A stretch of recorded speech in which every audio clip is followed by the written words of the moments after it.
Assalamualaikum warahmatullahi wabarakatuh. Yuk kita lanjut ke bagian 2 ya. Dari teori psikoanalisis Sigmund Freud yang mana pada saat ini kita akan membahas tentang teori perkembangan, tahapan perkembangan yang dikemukakan oleh Sigmund Freud. Jadi menurut Freud, ini juga satu hal yang fundamental banget dari teorinya Freud adalah 4 sampai dengan 5 tahun pertama kehidupan atau tahap infantil itu sangat-sangat penting bagi pembentukan kepribadian. Dan tahap ini diikuti dengan 6 sampai dengan 7 tahun periode laten di mana pertumbuhan seksual tidak atau sedikit terjadi. Kemudian pada masa puber mulailah kehidupan seksual atau tahap genital dan perkembangan psikoseksual kemudian mencapai puncaknya pada kedewasaan atau maturity. Nah, ini nih yang menjadi dasar banget dari teorinya Freud adalah periode infantil di usia 0 sampai dengan 5 tahun yang menjadi penting sekali bagi Freud. Ada yang namanya fase oral di usia bayi baru lahir sampai dengan 1 tahun, di mana bayi mendapatkan zat nutrisi untuk mempertahankan hidup melalui aktivitas oral. Selain itu, bayi juga memperoleh kesenangan dari perilaku mengisap. Makanya bayi itu kalau dikasih dot anteng, kalau misalnya nggak dikasih apa-apa itu rasanya langsung pengen ngemut ibu jarinya. Ya karena memang kepuasannya itu ada di mulut alias fase oral. Ada yang mengatakan sampai dengan 1 tahun, tapi juga ada yang mengatakan sampai dengan 2 tahun dan itu kenapa ASI juga diberikan sampai usia 2 tahun. Yang berikutnya adalah fase anal. Ada yang memulainya ini dari 1 tahun, tapi range-nya itu biasanya bayi akan mengalami fase anal di usia 1 sampai dengan 3 tahun di antara itu. Dan pada fase ini fokus dari energi libidal dialihkan dari mulut ke daerah dubur. Serta kesenangan atau kepuasan diperoleh dari kaitannya dengan tindakan mempermainkan atau menahan feses atau kotoran. Jadi anak ini suka ditahan-tahan nih. Kalau di fase oral kan mungkin kalau mau pup ya udah pup aja gitu. Tapi kalau di fase anal ini sudah mulai agak nahan-nahan gitu. Mau pup tuh udah mulai kerasa nggak nyaman ya.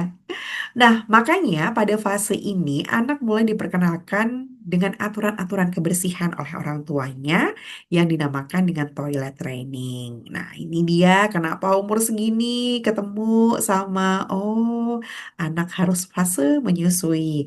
Kalau berdasarkan ilmu kesehatan menyusui sampai dengan usia 2 tahun dan kenapa pada saat itu sebaiknya anak itu harus lepas dari ASI atau lepas dot biar ya kepuasannya cukup cukup di fase oral saja, jangan sampai berlebihan ya. Jangan sampai berlebihan fase tersebut karena anak di tahapan perkembangannya sudah mulai masuk ke fase anal dan kalau misalnya pakai Pampers atau pakai apa sih ya namanya? Pampers kan merek ya. Diaper. Nah, kalau menggunakan diaper, nah ini berarti setidaknya di usia 2 tahun, pada saat anak sudah mulai berbicara, sudah tahu kapan dia ingin pup atau ingin BAK. Nah, pada saat itu pula lah anak kita kenalkan dengan aturan kebersihan. Dan kita ajarkan melalui toilet training. Kalau pup atau mungkin BAK itu ya harus dilakukan di toilet. Dan jangan lupa untuk dibersihkan. Nah, ini kan juga fase anak belajar untuk mengikuti aturan yang ada di lingkungannya ya. Kemudian yang ketiga ada yang namanya fase falik di usia 3 sampai dengan 5 tahun. Ini adalah tahap ketika anak itu mulai sadar dan tertarik sama alat kelaminnya sendiri. Bahkan sering ditemui itu anak-anak memainkan bagian tubuh tersebut untuk bisa mendapatkan rasa puas. Terutama ini biasanya di anak laki-laki. Jadi kalau pernah menemui case ada anak di usia yang masih 3 sampai dengan 5 tahun kok memainkan alat kelaminnya dan uh, senang gitu ya, kok terlihat senang gitu. Itu bisa diberitahu dengan jangan dimainkan. Nanti kotor gitu. Dan kita tunjukkan aturan yang sebenarnya seperti apa. Ini kan bagian dari kita membuat ego itu jadi lebih mendominasi dibandingkan dengan id dan juga super egonya. Dorongannya dia ingin memainkan alat kelaminnya, tapi dari sisi super ego ada aturan yang itu tidak diperbolehkan. Seharusnya tidak seperti itu. Makanya kita bisa beritahu anak di usia ini kan sudah bisa diajak komunikasi ya, bisa diberitahu dengan jangan itu nanti kotor.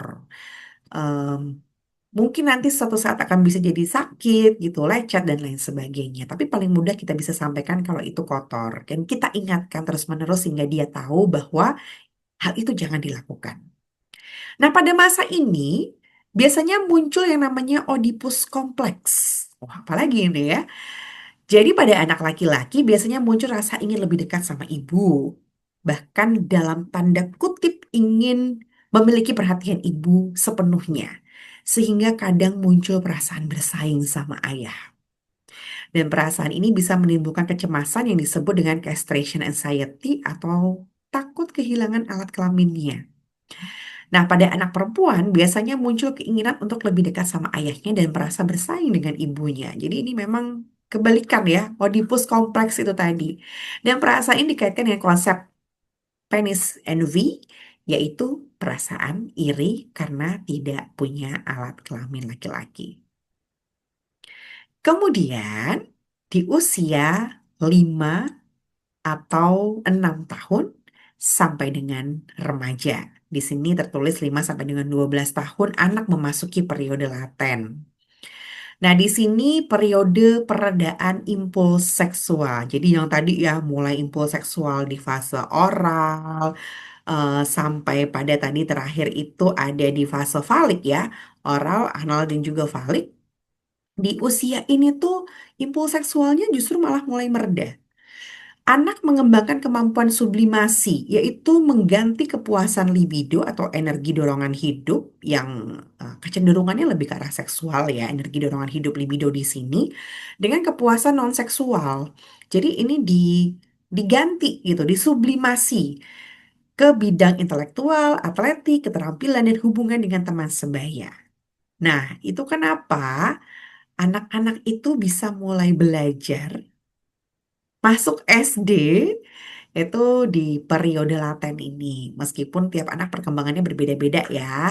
Tapi ya mulai 5, 6, 7 tahun gitu ya itu baru anak itu bisa dikembangkan secara intelektualnya. Bisa juga kepuasan libidonya itu dialihkan ke atletik, keterampilan, dan juga pertemanan. Pada fase ini, anak menjadi lebih mudah mempelajari sesuatu, lebih mudah dididik dibandingkan dengan masa sebelumnya, dan juga masa sesudahnya, yaitu masa pubertas. Ini ternyata anak-anak susah juga ya kalau udah di masa tersebut. Nah, masa pubertas ini di usia 12 tahun ke atas, dan seterusnya gitu ya, periode genital. Ini ketika masa pubertas sampai dengan remaja, tubuh mulai mengalami banyak perubahan karena memang pengaruh hormon ya secara fisik itu ada perubahan karena hormon dan perubahan tersebut ditandai dengan munculnya ciri-ciri fisik baru seperti suara yang membesar kalau pada laki-laki ada tumbuh rambut di beberapa bagian ya baik itu laki-laki atau perempuan biasanya tumbuh rambut seperti di ketiak gitu ya dan di beberapa bagian tubuh lainnya dan juga kalau buat perempuan itu ada perkembangan payudara. Pada masa ini, energi seksual awalnya masih bersifat narsistik. Artinya remaja lebih banyak memperoleh kepuasan dari tubuhnya sendiri, misalnya dengan memperhatikan atau menyentuh bagian tubuh tertentu. Dan orang lain pada awalnya hanya dipandang sebagai sarana tambahan untuk memperoleh kenikmatan fisik. Jadi kayak lebih mulai suka ngacau misalnya ya, lebih puas dengan diri sendiri. Dan ya kita melihat orang lain untuk memperoleh kenikmatan fisik aja.